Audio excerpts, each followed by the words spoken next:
Principal, sorry, could we have a moment of your time, please? Sorry, Principal, before you go into the class, we need to ask you about why the kids are being left alone, ma'am. A special needs school where the very people supposed to protect and care for these children are the ones abusing and neglecting them. This is an investigation that delivers one shocking truth after another. Xa ifike egeyithini uthi ayiphuma sihambe hleli ngizawubuya ngizophangela late kulapho ke azame ukumreyipha khona esikolweni.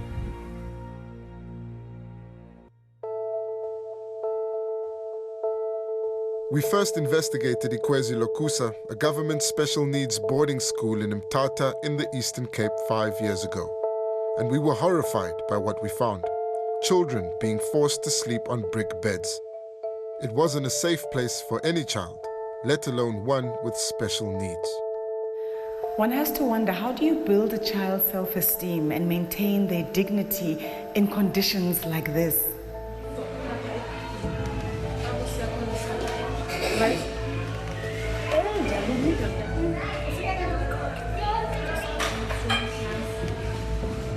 One night, we found 3 women caring for nearly 40 children. I'm trying to do my best because I must be a social worker to them. I must be a mother to them. Love them as much as possible. Believing the Eastern Cape Department of Education was failing the children and desperate for change, the principal at the time, 𝗀𝗁𝗃𝗿𝘆, gave us full access to the school. If you had a child with cerebral palsy, would you be happy that they came and attended this school? I would opt for another institution. That's heartbreaking. Yeah, but that's the truth. In this 2018 interview, the Eastern Cape Department of Education committed to solving the crisis at Ikwezi Lokusa. This year, we have put 150 non-teaching staff posts out to improve the situation. Can you put a timeline to that so we know? They will be in place before next year. Next year was 2019, but it came and went without the department delivering on its promise. A few weeks ago, we received a tip-off that the conditions here at the Ikwezi Lokusa school were worse than anything we saw in 2018. So we're back here, and this time they've agreed to allow us in, but they won't let us film.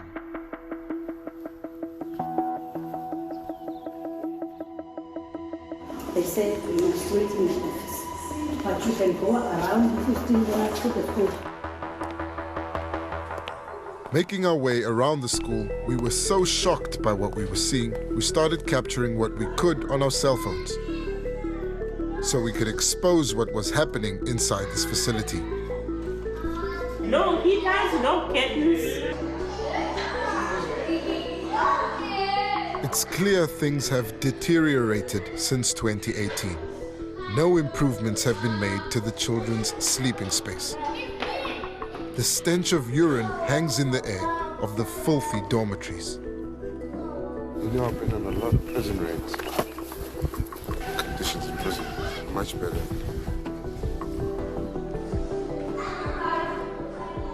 There have been no renovations in the bathrooms either, which remain a health hazard.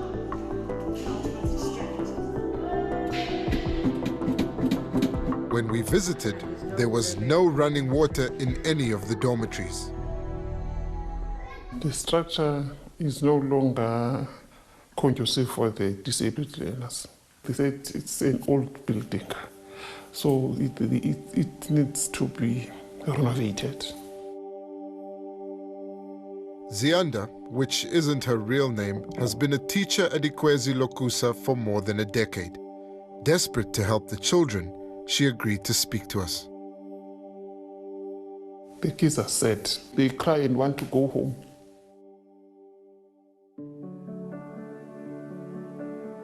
Ikwezi Lokusa, meaning the morning star in isiXhosa, was built by missionary sisters in 1965. It was a state-of-the-art facility, a beacon of hope for disabled children in the former Transkei. Yes, Ikwezi Lokusa used to be a good school.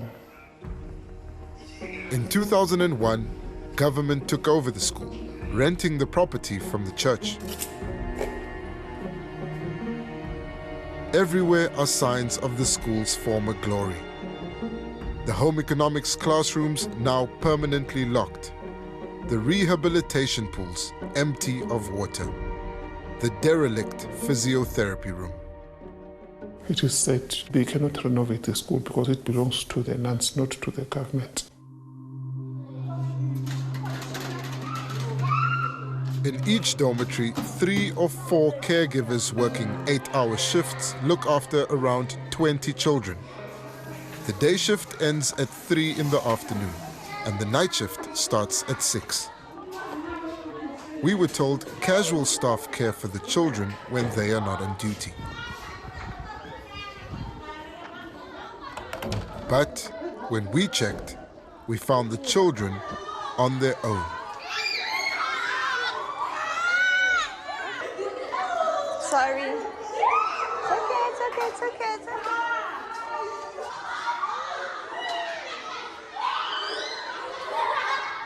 This little girl was being bathed in cold water by her friends.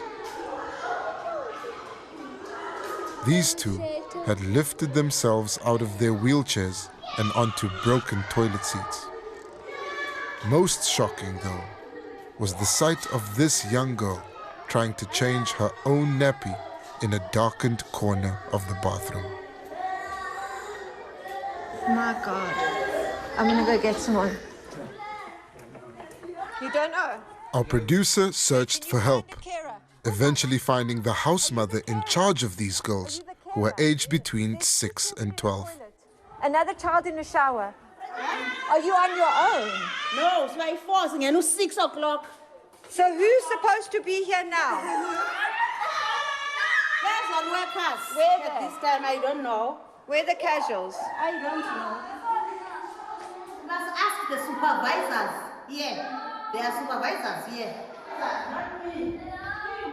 Adamant it wasn't her problem, we went in search of the supervisor, eventually finding her on a break in a car. There is nobody taking care of these children.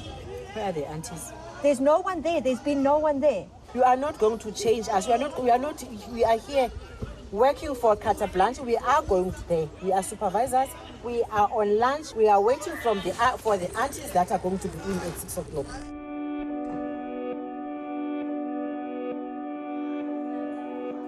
We went back to the girls' dormitory, followed slowly by the rest of the caregivers. What we saw was almost too disturbing to film. Vulnerable, mentally and physically disabled children dragged themselves naked across cold cement floors. The children weren't being bathed, simply wiped down with a cold rag and moved aside. It's very heartbreaking because when you see those kids, see that this kid needs to be cared. When the kids are smelling bad, you think, who was supposed to clean these children? The children are no longer having dignity now. Because when you look at them, you feel sorry about them. Later, the children were put to bed in a communal living space without underwear on. The aunties don't put panties because they don't want to wash those panties.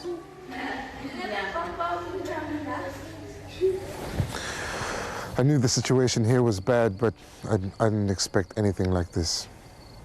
What I've just seen has completely shattered me. Haunted by what we'd seen, we left later that night, promising to return in the morning.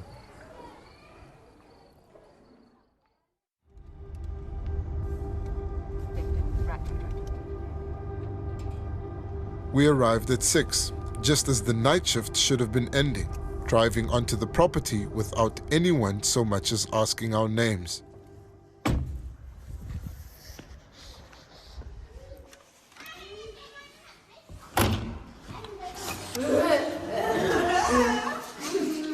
Hello?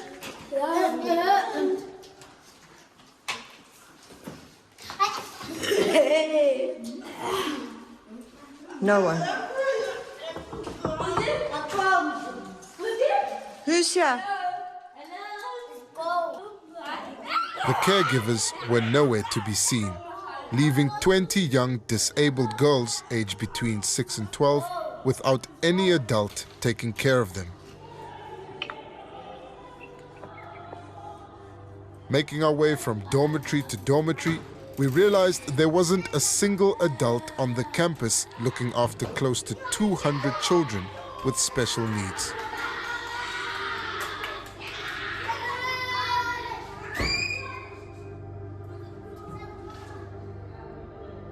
More than an hour passed before the first members of staff started arriving. With serious questions needing answers, we went in search of the school's principal. Sorry, Principal. Before you go into the class, we need to ask you about why the kids are being left alone, ma'am. Please, could you give us a moment of your time, ma'am? Get on him. Get on him. Please, ma'am, I just need a moment of your time.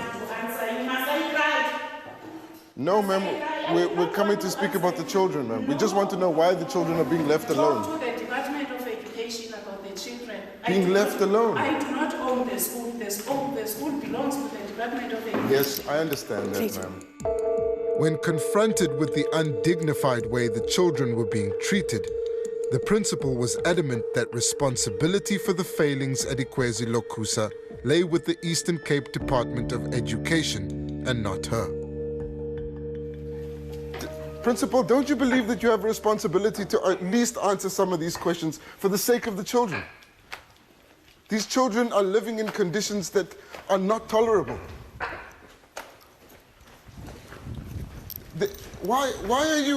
Principal, why are you running away from us? She's more concerned with what the Department of Education in the Eastern Cape thinks of her than she is about the state of the school and the fact that these kids are being left alone.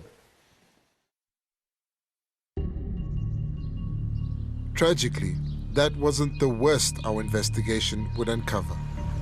We learned that a 16-year-old boy with cerebral palsy, a condition that affects a child's ability to move and their cognitive functioning, accused his house father of sexual assault in June this year. We tracked down his mother, a 2-hour drive from 𝗬𝗏𝗃 in a remote area of the province. Kwakunetha kunge-26 kaMeyi. Thela uye wambizela kwigate engasemva. Xa efika egeyithini uthi ayiphuma sihambe sihleli ndizawubuya ndizophangela late. Kulapho ke azame ukumreyipha khona esikolweni. It's claimed the house father took the boy to his flat on a Saturday morning, returning him to the school only the following night. The boy's mother says not one of Ikwezi Lokusa's staff members noticed her son was missing. Andikho right mina kusukela okokoko kwenzeka lento kulo mntwana. Ngoba uye angonwabi sepha endlini. Kangangoba wathi kudade wabo omdala. Wathi kungcono kubhetele azibulale kunaleni into imehleleyo. The house father has been arrested and is awaiting trial. But the child's family have been forced to leave their traumatized son at Ikwezi Lokusa because it is the only government special needs boarding school servicing this remote area of the former 𝗀𝗃𝗃𝗃. As umama, wena ufuna yenza ntoni ngoku? Hayi tata akho nto ndifuna uyithetha. Ndiyacela urhulumente enze ixaso atyale nezecurity kwesasikolo kugadwe kangangoko. Ayikho into endingayithetha. Then, moments before we left, the boy's mother revealed that the house father may have assaulted another boy close to 10 years ago. To get answers, we traced 𝗀𝗁cie𝗿𝗆𝗀, the school's principal at that time. Hi, it's 𝗀𝗵𝗶𝗶𝘶 here. I'm calling from Carte Blanche. You remember us? Yes. Archie confirmed the very same house father accused of rape this year was alleged to have done the same in 2014, taking his victim out of the hostel at night and returning him in the morning. But why did this guy get away with this? They stated that at the court of law that there was no evidence from the side of the kids. According to Archie, the child had cerebral palsy and could not provide clear testimony, so the charges were dropped. The house father was immediately reinstated at Ikwezi Lokusa by the Eastern Cape Department of Education. The boy was very much upset and not at ease at all, so we decided to transfer him to another school. So instead of moving the house father, you moved the learner? Yeah, because since the Department of Education never helped us to take the guy away from the lab. It was time to confront the Eastern Cape Department of Education. In East London, we met the Director of Inclusive Education, 𝗧𝗵𝗶𝘀𝗶𝘆. I'm sure the department is aware that the house father at Ikwezi Lokusa is currently behind bars for having sexually assaulted a learner there. We are aware. We have already served him with the letter of suspension. Even if he can get bail today, he's not going to back to school. So, were you aware that he had previously faced a charge of sexual assault years ago at the same school? We are aware that in 2014, the very same man, there was this accusation.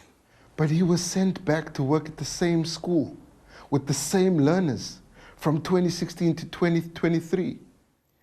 Let me take a fall on that one and say, probably, as a department, we failed on that one, on rotating him.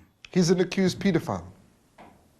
That's what he is. Do you honestly believe that between 2016 and 2023, he did nothing to any of the other boys? I cannot stand here and say, I believe that these are the only two cases. And it's unfortunate. It's a travesty. More than a travesty. When confronted with footage of the children's inhumane living conditions, 𝗀𝗶𝗶𝘀𝗶𝘆 said the church, from which the department was only renting the property, had failed to maintain the school, which the church denies. It's a public school on a private property, but because those learners are ours, we cannot allow them to stay in the situation which is like that. After more than a decade, the Eastern Cape Department of Education are now committing to revamping Ikwezi Lokusa. We have done the assessment of the whole school. We are busy costing it. The demolition of those brick beds will be finalized and finished by December. Thanks for updating us on the plans of the department. Was the department aware that these kids are being left alone for more than an hour in between shifts? We are not aware of that because that school should not be having such problems. With 65 care workers, Ikwezi Lokusa is fully staffed, which begs the question, why are these children still being neglected? Whose responsibility is it to make sure that these children are not being left alone?